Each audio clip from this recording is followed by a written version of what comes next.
প্রথমেই রাজবাড়ির ভেতরে ঢুকে কি খাবো সেটা মেনু কার্ড দেখে ডিসাইড করেছিলাম। তারপর আর সহ্য করতে পারছিলাম না, মানে এই যে চোখের লেন্স আর সহ্যই করতে পারছিলাম না, তাই ঝটপট করে চোখের লেন্স আমি খুলে ফেলেছিলাম। আমি না এই দিন বেশি কিছু খাবার খেতে চাইছিলাম না, কারণ লাঞ্চ করতে অনেকটাই দেরি হয়ে গেছিল।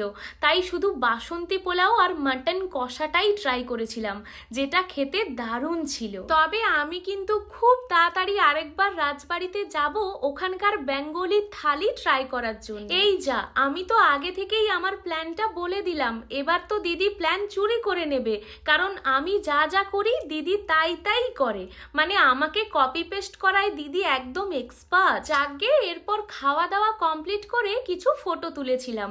সবাই কিন্তু আমার দিকে যতটা না তাকাচ্ছিল, আমার হাতের ওই লাল গোলাপগুলোর দিকে একটু বেশিই তাকাচ্ছিল। বিশ্বাস করো, এত মানুষের ভিড়ে লাল গোলাপ হাতে আমাকে একদম অন্যরকম দেখাচ্ছিল। নিজেকে ওই সময় খুব ভাগ্যবতী মনে করেছিলাম। যাকে এরপর রাজবাড়ি থেকে বেরিয়ে মিস্টার সাহা আমার আরো কয়েকটা সুন্দর সুন্দর ফটো তুলে দিয়েছিল, যেগুলো আমি তোমাদের সাথে এখন শেয়ার করলাম। খড়গপুর যাওয়ার সময় মিস্টার সাহা আমাকে বারবার বলছিল ম্যাচোগ্রামের প্যান্ডেল আর ঠাকুর দুটোই নাকি খুব সুন্দর হয়েছে, তাই বাড়ি ফেরার পথে আমরা ম্যাচোগ্রামে ঠাকুর দেখতে ঢুকেছিলাম।